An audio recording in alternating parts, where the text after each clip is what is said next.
Okay. Welcome, everyone. Thank you so much for coming. We're really excited for this presentation tonight. Before we get started, just to let you know, my name's Gianna. I'm one of the reference librarians here at the Chelmsford Public Library. We're going to give everyone a couple minutes just to get settled in and come into the webinar tonight. And while they're doing that, Sarah had a good question to kind of start us off with. So if you'd like to participate, you're welcome to leave your answers in the chat or the Q&A section down at the bottom menu of your Zoom screen. So the question we're kind of going to think about tonight is, what are some of your favorite holiday cooking traditions? So think about that, add your answers down below. If you have any questions during the presentation, also please feel free to add those in there as well. Sarah might be able to pick up on some of them during the presentation and answer them. All right, so let's get started. And we're just waiting for Sarah to kind of come in, and we'll get this rolling soon.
Great. I already see some holiday traditions added. Delicious. I also just want to let everyone know before we get going, we have some upcoming programs. If you're interested, you can find them on our library website under our events calendar.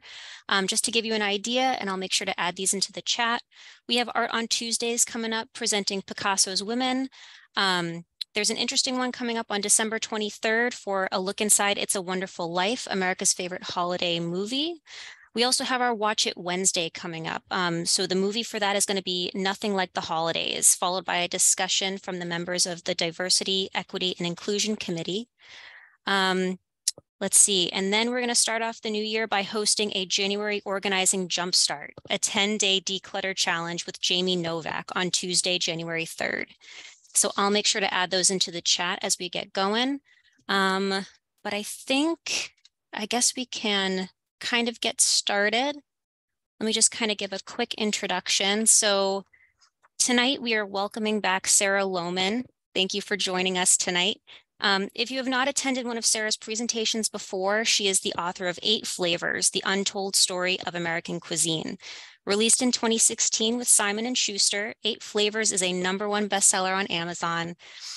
The Atlantic called the book richly researched, intriguing, and cleverly written. Formerly the curator of food programming at the Lower East Side Tenement Museum, she has lectured at hundreds of universities and institutions nationwide, including the Museum of Science Boston, the American Museum of Natural History, and the New York Public Library.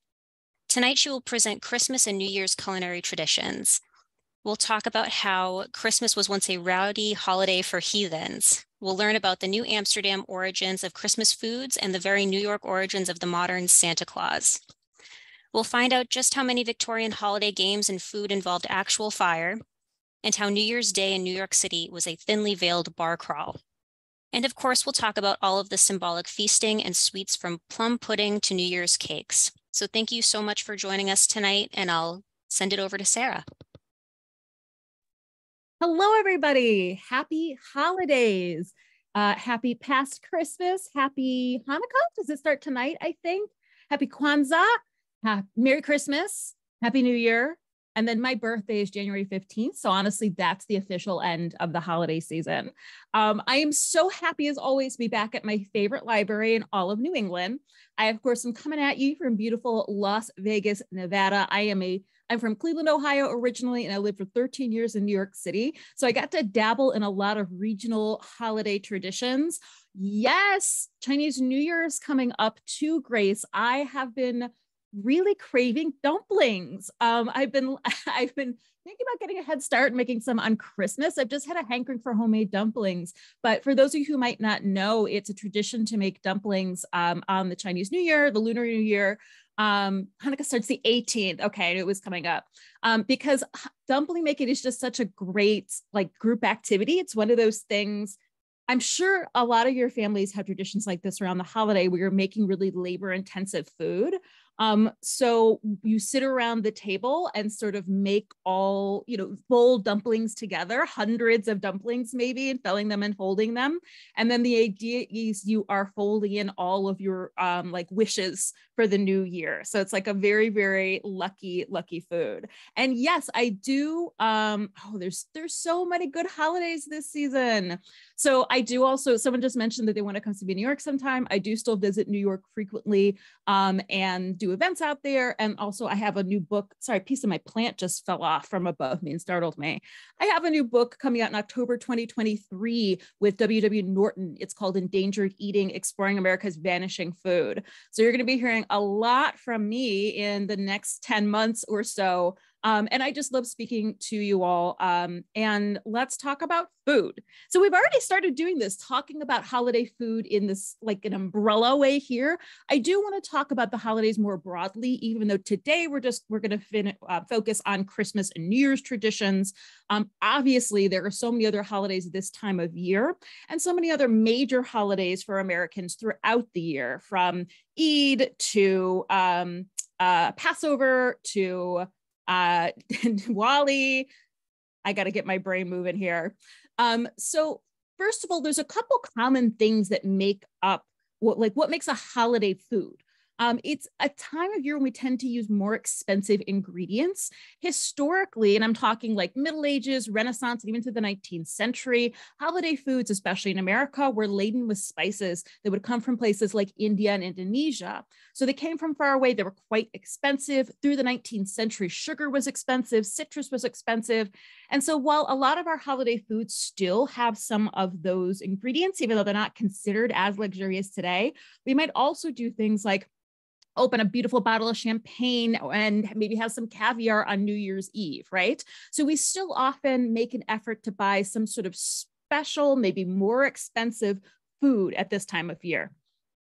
But they're also very much labors of love. I already mentioned dumplings, but something like tamales is another really traditional sort of American Christmas Eve, like Mexican American food. And tamales are, again, this sort of like labor of love, but also a food that the whole family comes around to make together. That it's really this process of like an assembly line. You're doing things with your hands, which then allows you to just sit and talk and share stories, which is like my favorite way to cook, when your hands are busy, but it's this chance to socialize with your loved ones. So whether it's a specialty dish that maybe you or a family member makes and takes a lot of time, or something that brings the whole family together, being from Cleveland, pierogies is that dish locally, where it takes a lot of work. And so a lot of people come together to make these potato and cheese dumplings. Great. Someone was just saying there's going to be a transcript. So they're usually labors of love as well. And we don't necessarily think of it this way, but it's often highly seasonal food. We're going to talk a lot about sort of fall and winter feasting, because historically that was the slaughtering season, and it was necessary to use up cuts of meat that couldn't be easily preserved. But that's also, it's right after your big harvest. You know, you've got squash, you've got apples, you've got nuts, you've got all this, you have all of this food and you have to eat it. So the fall and early winter is a historical feasting time in all, like I would say, non-equatorial cultures. If if that makes sense. Places where there is more of a turn to the seasons and an ebb and flow in historically in how much food you have around too. And I might even add that, especially for us Americans, many of us are immigrants and our families are immigrants, or many of us are descended from the enslaved who were forced to come from Africa, or many of us are indigenous people. And it's around like our culture's holidays that we tend to reconnect with our heritage and reconnect with the dishes that have been passed down through the family. It might not matter that it was your great, great, great grandparents that came from Italy or China. When it comes to the major holidays, that's when we are reconnecting with that ancestry and making those foods. So that is definitely, well, I would say traditional dishes are, you know, sort of pan world when we're talking about the holidays. In America, those traditions are a lot about connecting with our ancestors and where they came from. So I want to talk a little bit about just the holiday of Christmas and where it comes from, because it is actually, we see it as this very like family focused holiday, and some people see it as a very religious holiday. Some people see it as a very secular holiday. I would venture to say that being in America, people who are not Christians celebrate Christmas. Oh, that's great. So Grace was just saying the pastor family would make turkey and also cook turkey juk kanji for the holidays. That's also one of the things I love about American food. We see that a lot, especially around Thanksgiving, where you'd have the turkey in the center, but it's all of the sides that begin to represent either your sort of regional culture or like your immigrant ancestry, you know? So Thanksgiving, and that's been that way since we first started broadly documenting immigrant culture at the turn of the 20th century, where like there were lots of articles in the 19 teens sort of visiting immigrant Christmases around America, where was turkey in the middle and then symbols of like traditional cooking around. Like some of you might cook a lasagna on Thanksgiving too. Some of you might do mac and cheese and collard greens on Thanksgiving as well. And some mentioned brown bread steamed in a can, which is so Massachusetts. You all are the only place, I think, in the world that makes bread that way in this day and age. But that's exactly what I'm talking about, those regional connections. So this particular Christian holiday is actually connected to an older Roman holiday called Saturnalia, as well as there are two other holidays around this time of year. Saturnalia, I hate to call Saturn the patron saint of Rome, but he kind of was. The god Saturn was sort of the patron of the area surrounding Rome. And so the Feast of Saturnalia originally was just one day, December 23rd, but by early Christianity, it extended over a week and it ended on December 23rd. And then December 25th was the Roman solstice. It was known as Sol Invictus, and it was the celebration of the sun, sort of this invitation of the sun to please come back.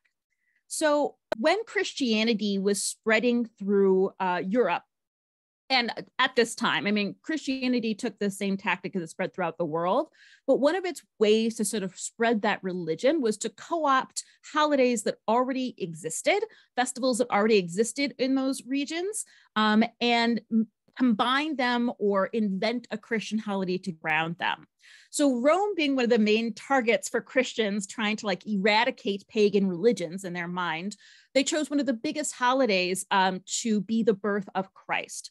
The birth of Christ is not actually mentioned in the Bible. In fact, there is some scholarly research that says that indications in the story say it's a totally different time of year, but that doesn't matter. The church chose the celebration of that day to correspond with this major festival and with the solstice. And yes, you still can find brown bread in the stores, but you'll have to have a very Boston, Massachusetts. I know you're not in Boston, but like you'll have to have a very Massachusetts conversation about all that.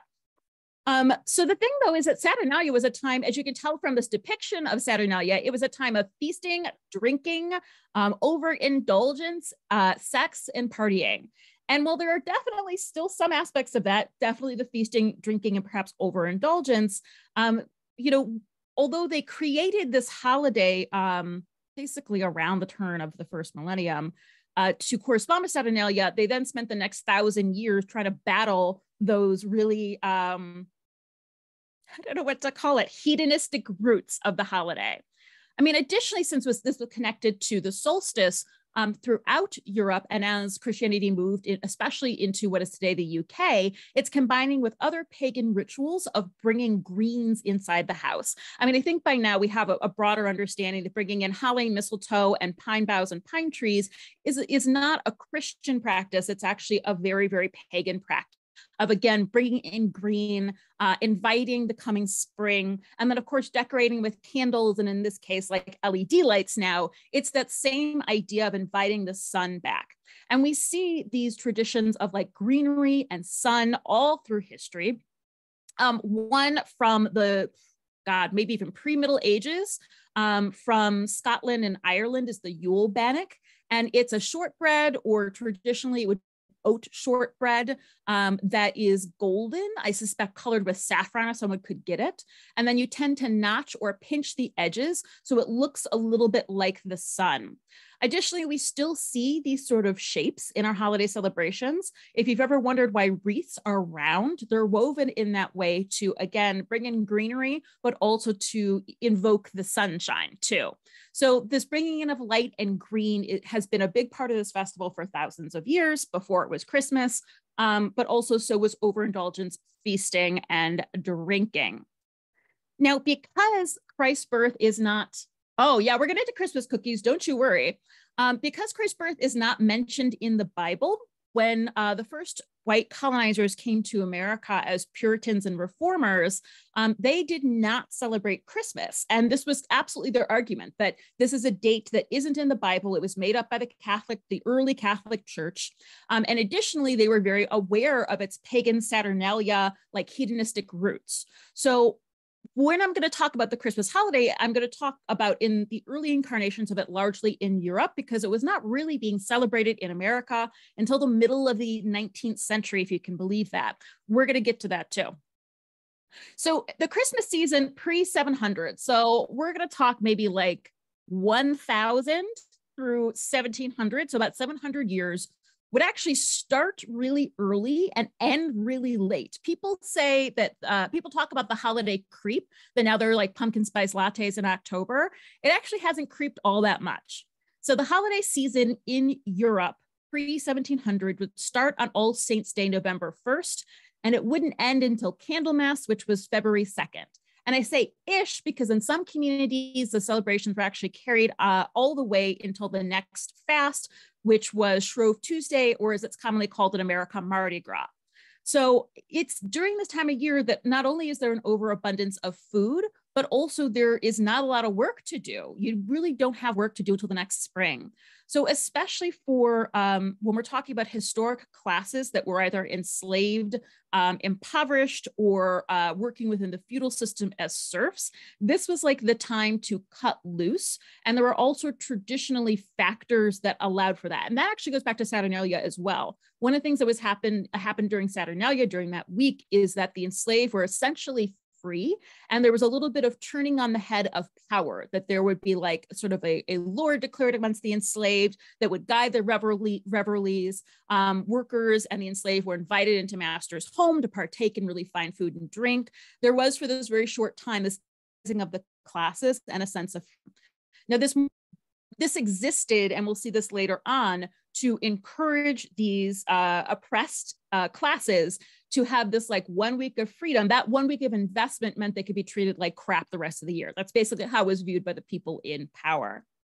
So it was a really, really long season that involved a lot of drinking. It was a very public celebration. There were often a lot of plays. There was special food eaten. It was just sort of like a time of freedom and partying. So a medieval Christmas, so again, like let's say 1000 or even 800 until about 1300. So I'm glad that the brown bread conversation continues in the chat. Please go there if you need it. So medieval Christmas, although it was celebrated as a special day and celebrated as Christ's birth, you don't really see that at any of the documentations or stories of the time. Certainly there was a lot of partying. It was largely, though, marked by games. It was very male oriented, and any of the surviving stories we have from this time, it's about men, lordly men eating together, feasting in dining halls, playing games, sword fighting, jousting. And then the sort of stories that were told around this time were actually sort of spooky ghost stories. The illustration on the left is, I believe it's someone's going to correct me, and I'm glad if they do, Sir Gawain and the Green Knight, which is a Christmas story that revolves around beheadings and being a good knight. It's a Knights of the Round Table story too. And so that was a really, really popular Christmas story. It was also a time of fasting, though. Medieval Christianity had way more fast days than it does today. Today, someone might give something up for Lent, or someone who's very devout might not eat meat on Fridays. But historically, at least a third of the days of the year were considered fast days when you should not eat meat, which was very, very hard for, again, like the feudal population, the serfs and the peasants. But it was pretty easy for the lords because they had such an access to a variety of meats. So basically, over the days that we consider Advent today, leading up to Christmas, you were not supposed to eat meat. So if you had access to a lot of food, you were eating fish in like every way possible: grilled, whole, in pies, in stews, and you even had access to animals like beavers. And also some water birds as well, porpoises, dolphins, and whales. These were all foods that, despite, thanks, Sir Gawain and the Green Knight, Chelmsford Library. These are all foods that were declared fish by the church, because if something spent enough time in the water, they just said, sure, that's fish.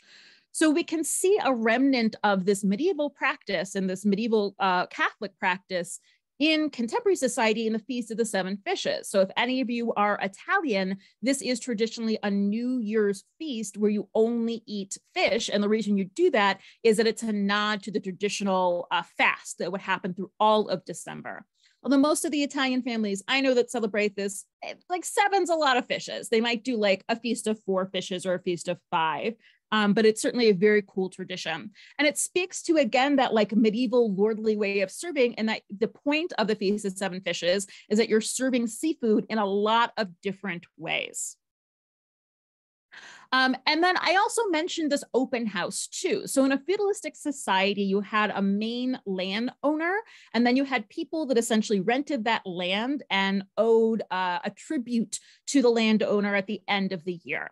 And so this kept a lot of people locked into a cycle of poverty and servitude, especially as the world was going through the Ice Age at this point, and the harvests weren't always good. But part of this feudalism system was for the lords to open the doors, and everyone who lived and worked in that land could come in the house and feast. Now, it's been understood, though, that there were sort of different levels of feasting. Like if you were a feudal serf, you were going to come in and have one course of good feasting. If you were sort of like a middling lord of the neighborhood.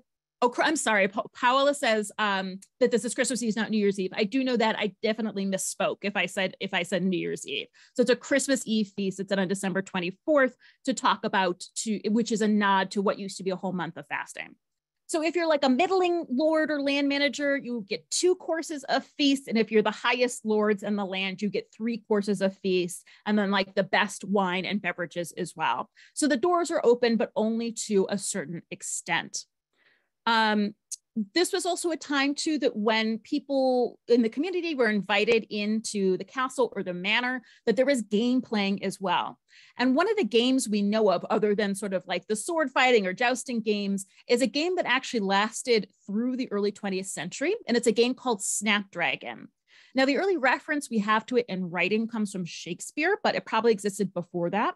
The purpose of this game is that you soak raisins and almonds in brandy, and then you set a thin dish of this brandy on fire, and then you reach into the fire and you pluck the raisins out and throw them in your mouth. And as you pluck the raisins and the almonds out, they are still on fire, usually with this kind of blue flame. And so you can kind of like breathe a little bit of fire and look like a dragon. And as you can see, although historically this was a game for adults, by the 19th century, this was a children's game. I have played Snapdragon though. This is from a Great Gastro Obscura article about it. It is super, super fun. You can burn your fingers a teeny, but honestly, it's just the alcohol vapor that's burning. And so the flames are actually not that hot. And then eventually the alcohol all burns off from the brandy and the flame goes out, and that's the end of the game. It is a really fun game to play because your brain is saying, don't do that. Don't reach into that fire. And then once you do it once, it's like you've accomplished it and can get over it. The other thing that I just want to say too, I guess we're going to touch on this a little bit, but in the process of opening these doors too, you also have the tradition of what became called wassailing or mumming, which was as a part of this exchange of these fine foods and drinks from the lords, the local people would put on like plays and things like that. We're going to get more into that tradition. Now, the big shift into the Renaissance is I already mentioned that the Catholic Church sort of allowed the consumption of water birds. But one of the things you see in Renaissance Christmas feasts is an incredible consumption of birds of many varieties, and the presentation on the table getting really, really complicated too. You can see in this Renaissance, again, lordly feast presentation, you've got these really, really thick pie crusts, and the crusts are not meant to be eaten. They're more like a kitchen made stewing, like casserole essentially. But they would keep the preserved the taxidermied essentially heads and wings of swans. We're going to get into them more, peacocks, pheasants, doves, even on down to things like larks and woodcocks. And then you would stick them in the pie crust and send it to the table. Later in the Renaissance, they would skin the bird, take the meat out, like cook it, roast it, or stew it, put it back into the skinned bird and sew it up, and then just like serve this whole swan to the table. And as you can probably tell too, the birds would often have their beaks gilded with gold, their eyes, they would wear necklaces of pearl and gold as well. So it really was a heck of a thing to see. Swans were a super common food in medieval England, only for the wealthy. At one point, they were declared all property of the crown, which is still true to this day, but that comes from the tradition that all swans were considered property of nobility. And if those swans like landed in a lake that was theirs, the swans could be claimed by that nobility. And usually to determine whose swans were whom, they would have these little carved patterns in the swan's bills. And you can see that there's an example of a swan registry here. And it actually, on the far left side is like the most important person in that community, in this case, Weisbeck. And then it goes all the way down to like some of the least lordly people in the community. They're all lords, just like more and more important lords and less important lords. Like you can see dukes and earls. And then I think it goes down to like lords, and then maybe even to like, there's a bishop. There's like church important people there too. They were usually eaten as cygnets, and cygnets are like teenage swans. And so they were basically kept and husbanded as this really fantastical food that was primarily eaten around the holidays. This is another example. These are swans that would belong to a convent, had this pattern scratched on their beaks. Other water birds were eaten too. Herons, if they weren't served whole or in these fancy pies, they were served on their backs with their legs sticking up in the air, which is the opposite of how we eat them today as a display. And again, even down to things like blackbirds, larks, woodcocks, 420 blackbirds baked in a pie is a real thing, both as a little meat bird, but also a lot of these Christmas feasts, particularly in the Renaissance, involved a lot of what were called subtleties, which were like beautiful, intricate displays made of food, or like food as illusion. And one of the things you would do is you'd bake an empty pie crust and then like put blackbirds or larks through a hole in the bottom, so that when the pie was cut, the birds would fly out too. So, but you can see the one on the right is actually a casserole dish, but it's a historic casserole dish, and it's made in the style of what a woodcock pie would look like. They were eating a lot of birds, which speaks to the song, The 12 Days of Christmas. Has anyone ever wondered why that song mentions so many birds? It's because all Christmas carols, except for like Last Christmas by Wham and All I Want for Christmas by Mariah Carey, all the traditional ones were basically all written. Did I lose sound? Could everybody else hear me? Jane can't hear me anymore. It's showing up on my computer, so let me know. I'll also start. So the 12 Days of Christmas mentions a lot of birds. It mentions a lot of birds because you're eating a lot of birds around the holidays. Okay, just you, Patricia, I'm sorry. Thank you, everybody. And if you want to talk, Chelmsford can help you troubleshoot that too. Sorry. So the 12 days of Christmas are the 12 days that start on Christmas and end on January 6th.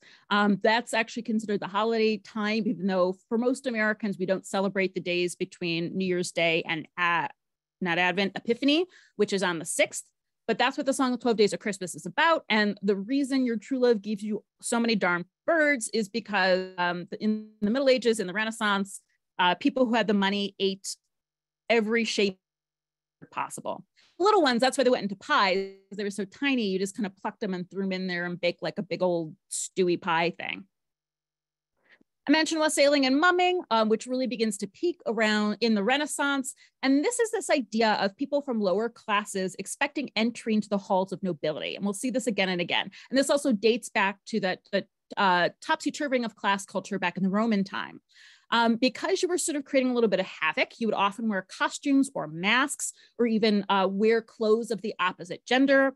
There would be different bands of wassailers and mummers. And this is what trick-or-treating evolves from, because you're going door to door and there are different chants, poems, and songs in which you're requesting treats. Two that you probably know are "We Wish You Merry Christmas," you know, that line, so give us some figgy pudding. That's a mumming song. And like, there's a little bit of a threat too. You're demanding the figgy pudding. Great question, Catherine. Give me 1 second, I'll get to that.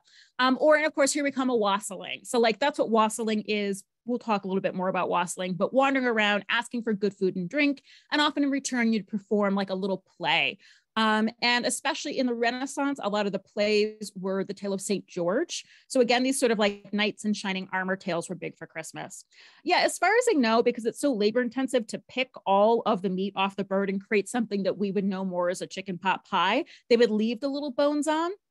Depending on the size of the bird, you could definitely crunch some of those little bones. Like if anyone has ever heard of an ortolan, that is a bird that's traditionally eaten whole. It's a little tiny, tiny bird. But also I'm sure that people would sort of pick through it and spit them out.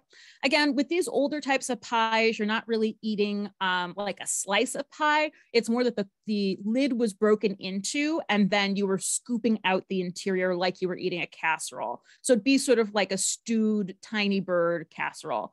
You see recipes like that through early 20th century in America for things like pigeons primarily, where they're just sort of like stewed in a casserole together. So as far as wassailing, so wassail comes from an Old English word that is basically like hello.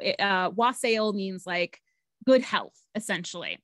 And so that term wassail became what you said when you toasted somebody. And wassails were sort of these warm punch bowls. There were several different types. It could be a little bit more like a spiced warm wine. There's also like a beer and apple version of this. And originally this was happening like in these feasting halls around the holidays, but then the tradition sort of changed in different areas throughout Europe and the UK, where farmers might go out into the barn and toast the animals for a year of good health. Or orchardists might go to the apple orchards and toast the trees. And interestingly, one of the parts of consuming this is that you were drinking it, but often you had like cookies or pieces of like stale or toasted bread that you were like dipping into your beer or spiced wine and eating. And then a little bit later on, like in the Renaissance, even into the 18th century, you would even use the toast, especially in that orchard tradition. You would actually tie pieces of bread to trees as part of this. So that is where our phrase to toast or toasting comes from. It comes from this tradition of wassail that you would eat with toast. And then also this leads to the sort of, here we come a wassailing, traveling around asking for a cup of this punch in different households in exchange for a song or a play or a pantomime. And so that term becomes mumming, which you see a lot from the late Renaissance, especially the 16th century, which is sort of the peak of these Christmas traditions. Oh, I forgot what I was going to say earlier. I got distracted. That most of our traditional Christmas carols are actually written in the Middle Ages and the Renaissance, and they were lost for a couple hundred years and then sort of reassembled in the 19th century in a bout of Christmas nostalgia, really as Christmas was sort of gelling as the holiday it is today. These medieval and Renaissance Christmas carols were researched and then reprinted. So the songs, kind of like, we only have Christmas songs from the 1950s and like the 1600s, and that's it. And Last Christmas and All I Want for Christmas, and that song by, not the Toadies, maybe the Toadies. You know which one I'm talking about. Maybe you don't, it doesn't matter. So you can see they're wearing these elaborate costumes, they're wearing rags, they're doing this crazy dance, that dog is barking. This tradition changes through time to where this would happen in America, despite the fact we really weren't celebrating Christmas. You would get mumming both on Thanksgiving and on New Year's Eve. People were dressed in costumes, they're banging on your door, they're bursting in your home. She's turning around like, oh my God. There are a lot of, because this was a class thing, that it was the poorer classes who were dressing up and going around and knocking the doors of the wealthier. All of the accounts we have of it, I would say 75% of them are complaining about it, complaining about the fact that these drunk people are in their home and that they want things, but they have to open their home with them because it's tradition and they'll be shunned if they don't. So we only really hear the negative parts of it, but I'm sure for the mummers, if they had the chance or the literacy to write their accounts, they would have talked about that it was an absolute blast having this night where they had permission to go into the houses of the wealthy. So when it translates into like the modern day, both in Europe and America, not modern day, the modern era, so like 18th century on, not the like the lords you're necessarily going to, it's the wealthy members of your community that you're bursting into, demanding treats, and then usually doing a play or a poem. And in England, this tradition continued through the 20th century. Here are some photographs of some mummers here. This is one of my favorites because it's terrifying, with Saint Nick in the middle. This is like my second favorite. One of my favorite things is to look up Halloween costumes from the 19th century, which are always so scary. And then if any of you are from the Philadelphia area, you are probably aware of the Mummers Day Parade, which happens on New Year's Day every year. I did a whole talk on mumming, so I can't get into it in detail today, but that Mummers Parade is a direct descendant of mumming practices from the Middle Ages onward. And one of the brilliances of it, it goes back, the parade goes back officially to the 1860s. That's when it was, what am I trying to say, made official and like made into a parade, and there was judging and prizes. And it's kind of brilliant because it took like drunk, rowdy people off the streets and like made it this very official event. And it survives to this day. Also a fascinating event because it connects very deeply into Black American Christmas traditions, which we're going to talk about in this talk as well. And minstrelly. And it used to be this sort of like, someone that I was talking to described it as like a dance battle between different neighborhoods. And since we're talking like the 1840s, like we're talking about like Americans of English descent, Irish immigrants, and like free Black people that had come from the South to Philadelphia. And so it was people playing music and dancing and wearing costumes in competition with each other. So a very interesting tradition. So as a part of these lower class traditions, basically from Saturnalia onward, you have this idea of the Lord of Misrule. We see this tradition a little bit today in the forms of like Epiphany cakes or Christmas cakes, and that depending on the culture and the era, there would be a cake that was baked either just with a bean, and the bean, whoever got the bean in their slice of cake became the Lord of Misrule. He's wearing the crown right there. And they are the person that is now the new Lord, and everybody has to obey them in the community, including the actual lords as well. Through the 18th century, it starts getting more complicated in that there'll be like a lord, a lady, a fool, all these different roles that you fall into during the course of your Christmas party. And then we still see this in Epiphany cakes, especially in France. Epiphany cakes can actually, and like Lord of Misrule cakes can actually be quite like fruit cakes. Someone was just asking me about it. The traditional French one is sort of flaky and can have an almond filling. It actually sounds like the Dutch dessert that somebody mentioned as well.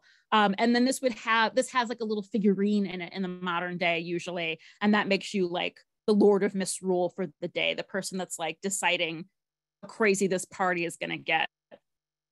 And speaking of fruitcakes have their origins in plum pudding. Plum pudding is for the first time like listed again in the 1600s. That's when a lot of these traditions really evolved.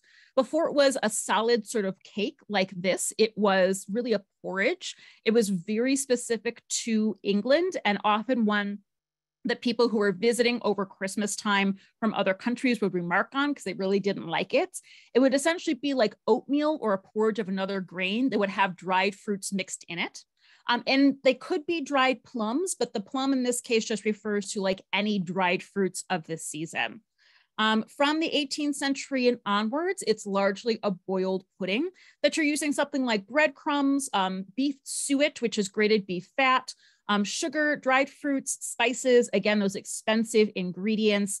And then there's other tradition like with fruitcake, it's sort of baked cousin of making it 6 months in advance and continuously soaking it in something like rum or brandy. Or the more British tradition is you take the boiled pudding and you pour ignited brandy over it and serve it to the table flaming. Again, that invitation of fire that is invoking the sun, right? Yeah, I feel like there's one more thing. Oh, and usually too, as much as fruitcakes are historically, you're supposed to make them in advance and let them kind of sit. Plum pudding was the same. Usually they were made in November and they were served on like Christmas, New Year's, and then were also saved for Easter too. So you'd make kind of like 3 giant ones in a big batch. There's some flaming fruitcakes, flaming plum puddings. So again, when we're talking about America, because of our puritanical colonial beginnings, there was not much celebration of Christmas. And that even extended to St. Amsterdam in the New York City area. Just checking the time and we're doing great. Why, if nobody liked them, didn't remain a tradition? Somebody had to like them, right? I mean, right here, Heather, whose last name wonderfully is Plum, loves them. Grace, I don't know what you think of them. And certainly there's a really great recipe from, oh no, is it Salon? I just recently put it up on my Facebook page. If you look up, I'm Sarah Lohman on Facebook. I put up a great recipe from Gourmet, I think. Anyway, it's up there and it sounds delicious. It uses like beer and just like tasty spices and you can set it on fire. Figgy pudding's the same thing. Figgy pudding is plum pudding. Like, the thing about fruitcakes and plum pudding is that everybody has their own recipe. Yes, they're not as popular in America as they are in the UK. They're indispensable during the holidays in UK. Same could be said about mincemeat pie, another like traditional UK like holiday treat that we don't really see in America anymore.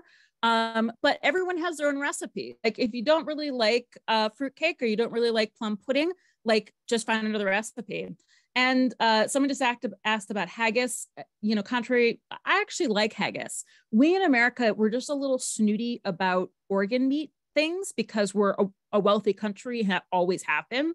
So we didn't need to eat organs, which especially since we're such an immigrant culture, like you wanted to leave your like poor person techniques in the past. But haggis is lovely. And blood puddings are a tradition from all over the world too.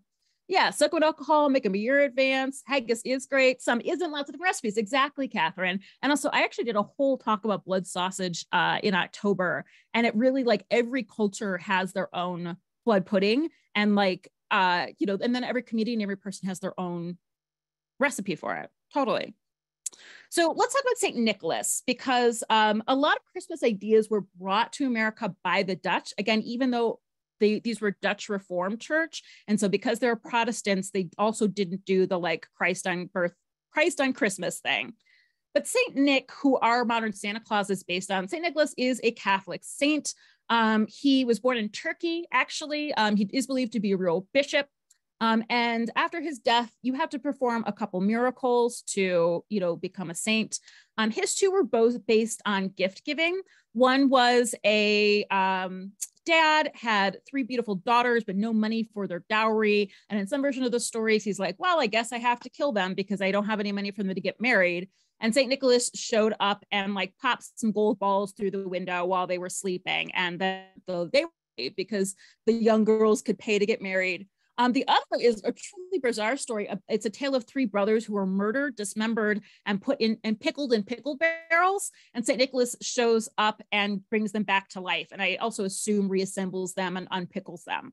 And you often see like the three golden balls or the three boys in depictions of St. Nicholas. So gift of gold, gift of life, that's St. Nick. In Holland, the name that he's referred to is Sinterklaas. And this gift-giving sort of culture around in late December, it is one of the few sort of religious adjacent traditions that came to New Amsterdam, or what would become the New York area, because it was a little bit more, kind of like Christmas is today, it was just a little bit more secular. Rather than referring to him as St. Nicholas, Sinterklaas is sort of the more casual, like intimate, cute name for him. And it didn't have like quite the same. So St. Nicholas Day, his Saint's Day, is December 6th. And it did have this presence in, I'm sorry, I'm laughing at the boy crying up in the corner and like the delighted girl. So it has this idea of like, if you're bad or if you're good, you'll be rewarded or not. And I also love that the little brother is laughing at his older brother that didn't get any toys. Like, it's just a very, very funny image. And Dutch still lifes from like the 17th century and the 16th century love depicting food. So they're very, very rich in terms of us being able to look at holiday traditions. She's got a doll. You don't eat this. This is known as a clear toy. This is basically a sucker that would come in a shape. Looks like there's some citrus. It's a little harder to see, but this is a typical Dutch bread that would be flavored with lemon. There's some like sugared almonds and spices and things over here, more citrus and cinnamon. And then down here, you can just see like basically a pizzelle or a waffle. So like there were a lot of sweets. It's kind of an ongoing sweet buffet around like St. Nicholas Day and the holiday times in Holland. And a lot of these baked goods came to New Amsterdam and the New Netherlands. They basically, the Dutch brought crullers, they brought donuts, they brought cookies as well. So to this day, cookies are a big part of the celebration of St. Nicholas Day.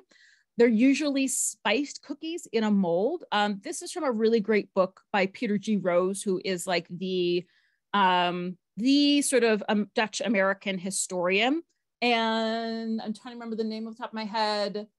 Delicious December by Peter G. Rose. And so she gives sort of three different speculoos or like Dutch spiced cookie spice blends, which I think is really interesting.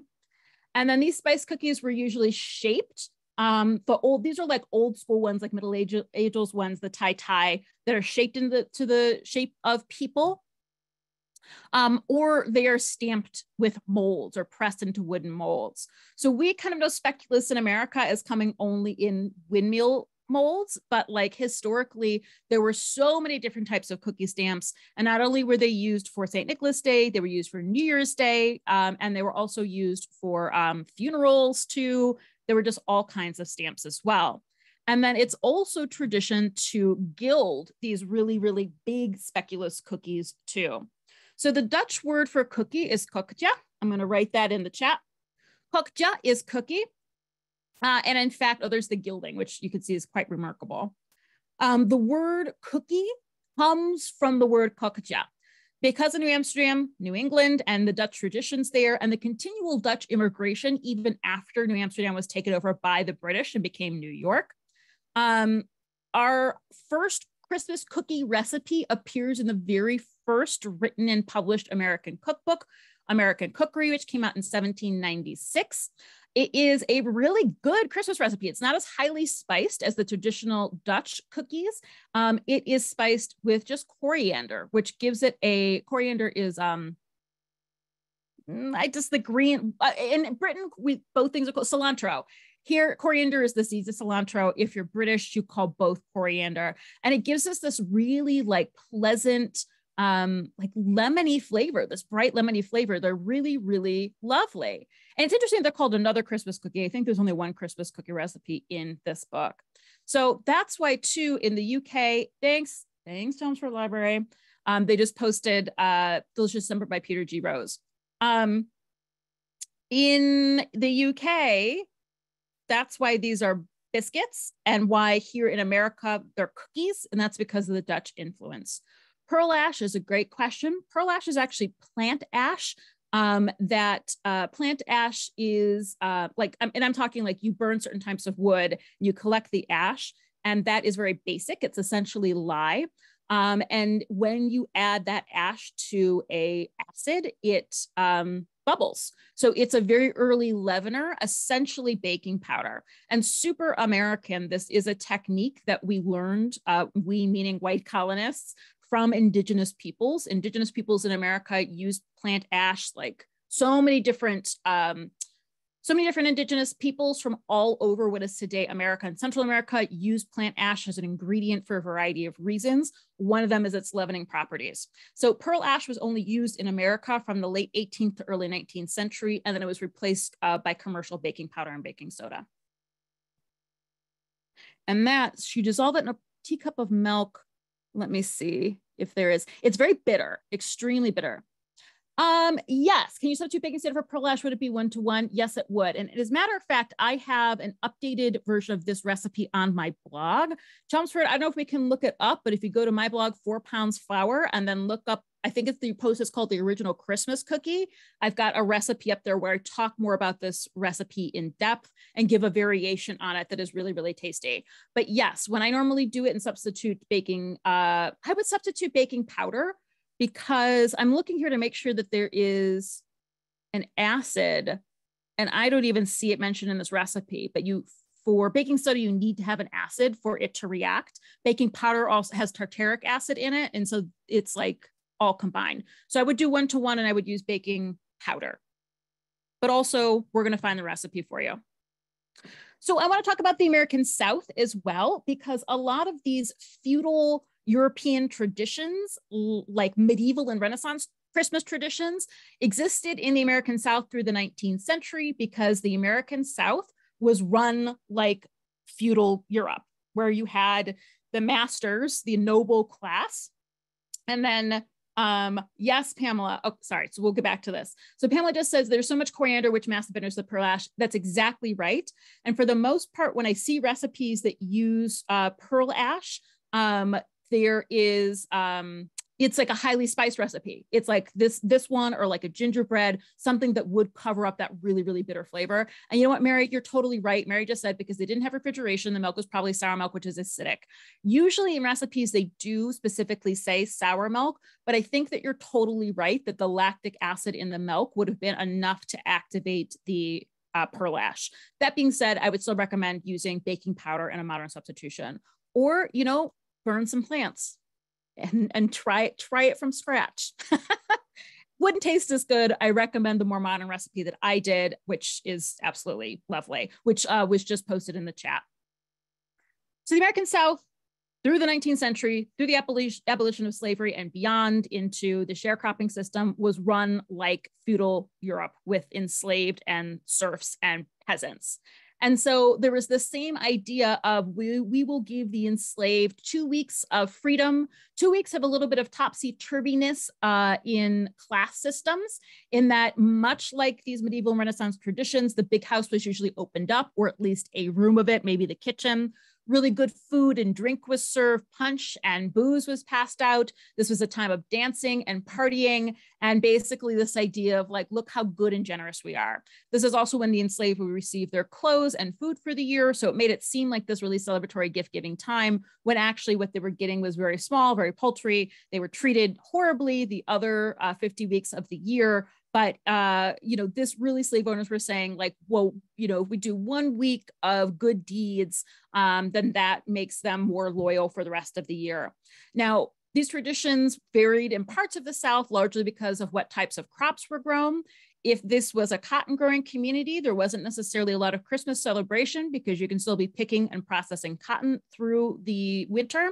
But if this is somewhere like the Carolina Tidewater, where they were growing rice, rice would be done by the beginning of November, and often there was not a lot of work to do over the winter. So there's a lot more free time and a lot more celebration in terms of Christmas. And because of that, in part, it's thought that in the Tidewater region of South Carolina, there was this very specific tradition that only seems to be present also in the Caribbean. And it's a mumming tradition called John Canoe. And John Canoe was the same sort of thing, like a person would dress as John Canoe, either, as you can see on the right, in like rags and bullhorns, Or the other variation of this was dressing up basically in your fanciest / whitest clothes you had, and also performing in whiteface too. And either it was very much mumming in terms of you were dressing up, you were a roving band going house to house because you were allowed to sort of turn the hierarchy on its head at this time. She's so cute. I can't remember the name of this painter. I wish I could off the top of my head, but they are a 19th century painter that would do non-racist portraits of African-American life in the South, which is really fantastic. So he's being dressed up as John Canoe to like basically go like dancing and parading through the community. There's something else I want to say about this. Yeah, whiteface was a big part of this tradition. Oh, and it also connects to the idea, is this Winslow Homer? I love Winslow Homer. Amazing portraits of the 19th century of all kinds of people. Beautiful painting, right?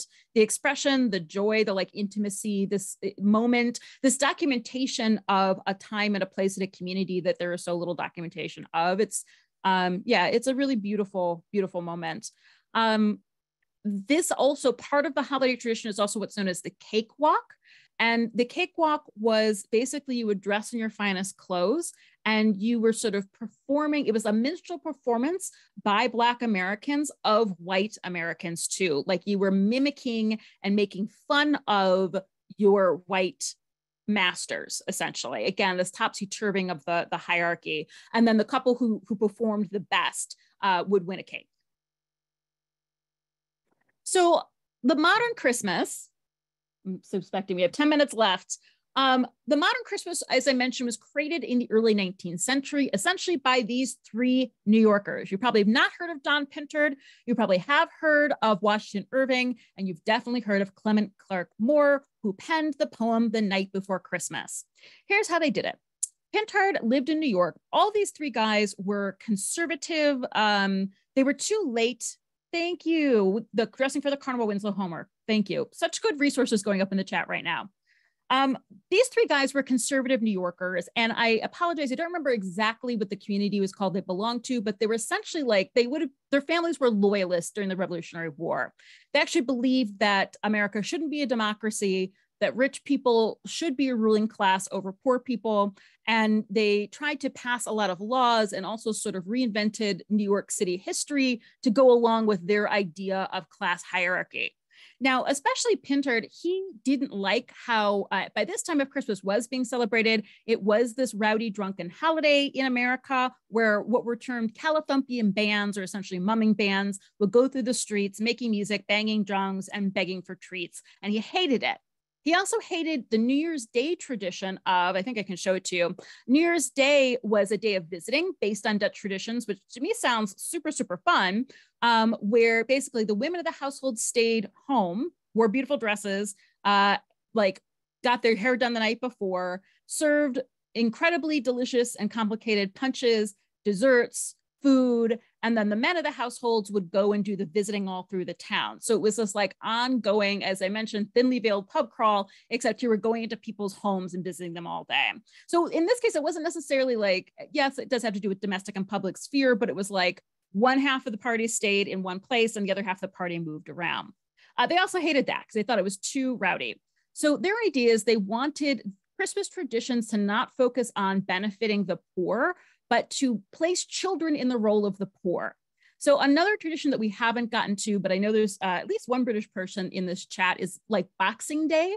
Boxing Day is named after Christmas boxes, and part of the idea of Christmas presents is not just coming from this exchange of treats during mumming, but that also you should give money and other luxuries to people who work for you or work for the community. So Pintard decided with his buddies Irving and Moore to change that from benefiting the community and allowing them to overturn the hierarchy for a week and letting the kids be the poor and needy.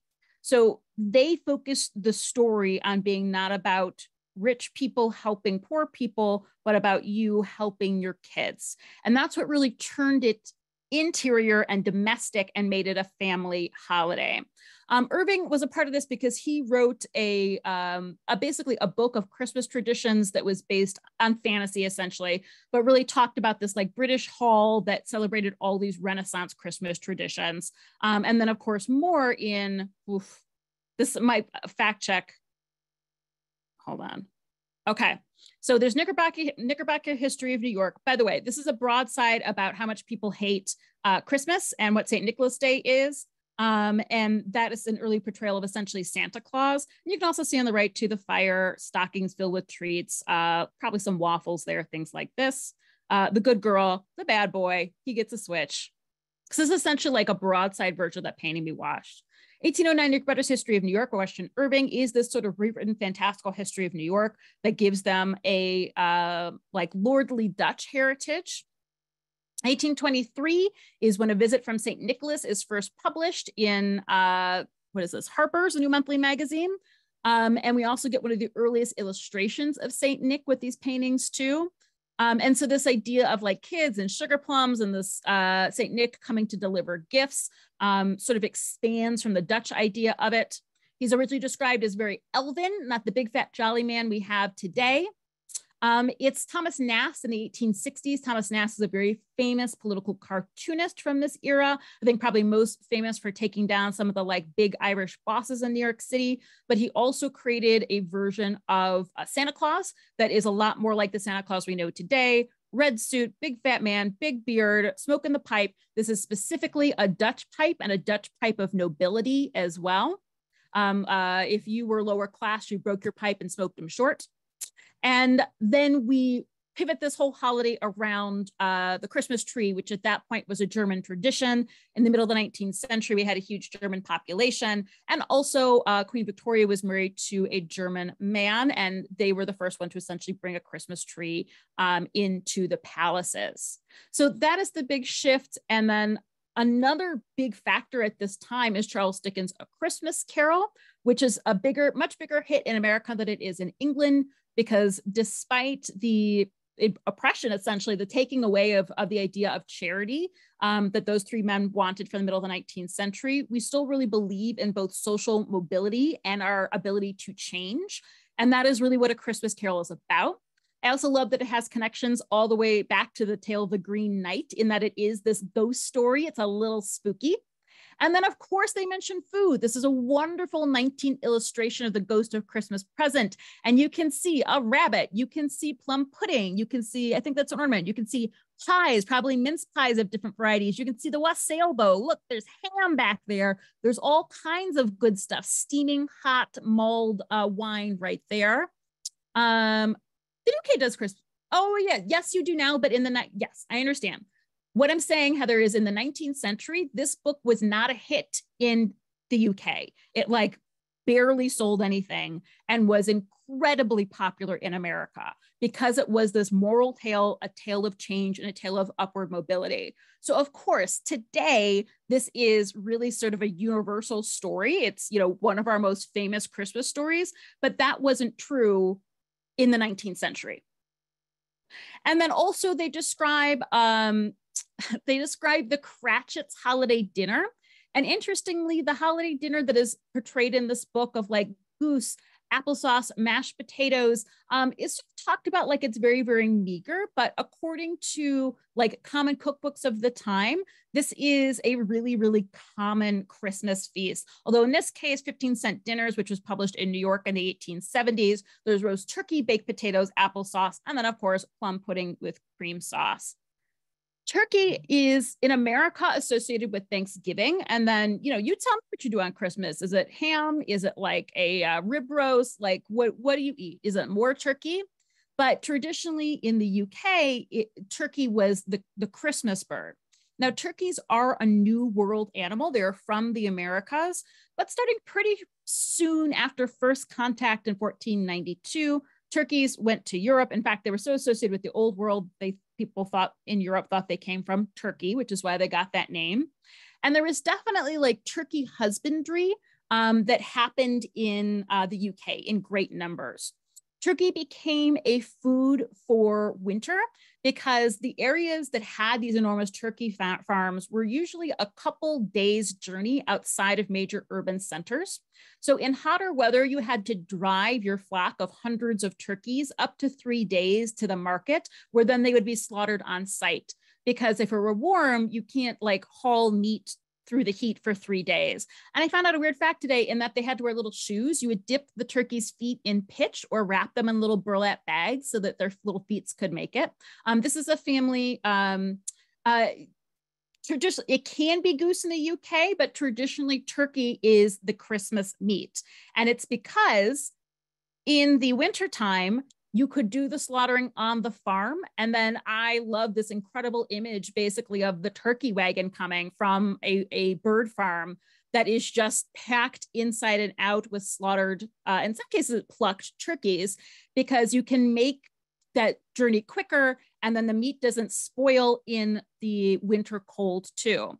So although if we're talking about the Christmas Carol, when Bob Cratchit has his feast in the vision of the Ghost of Christmas Present, he's eating a goose. You will, of course, remember that in the final scene, when Scrooge is standing in the window and calls on the little boy, he says, "Do you know the turkey in the window?" And the boy says, "The one as big as me, sir."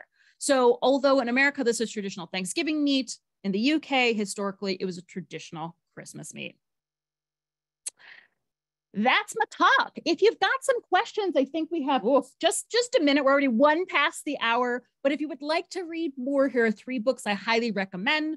For more on like the New York City origins of Christmas and the rewriting of the holiday, I really recommend The Battle for Christmas by Stephen Nissenbaum.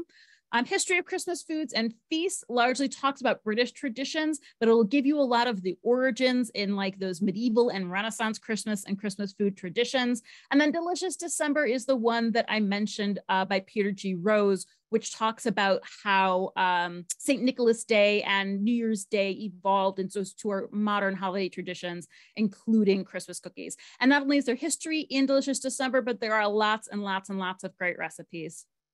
So that's me. Yeah, what an amazing talk, right? Happy holidays, everyone. I hope that you are going on break soon. As always, you're always welcome to find me on social media for Pond's Flower or to search for my name on Facebook and Instagram. My website is sarahlohman.com. This is my last event of the year, so I will see you in 2023. And we're already talking about what I'm going to come talk about in January too. So I'll be seeing you all again very, very soon. And thanks, Chelmsford, for hosting me. It's always a pleasure. You're such a lovely audience every single time I speak. Thank you so much, Sarah. This was such a cool presentation. I do want to let everyone know before you start heading out that we will be sending out the recording of this presentation, hopefully sometime tomorrow, along with some of the resources that Sarah shared throughout her presentation. So we'll make sure that we get those to you soon. So once again, thank you so much, everyone, for joining us, and we hope you have a good night. Have a good night and a good rest of your year. I'll see you in January. Thanks, everyone. Bye, everybody.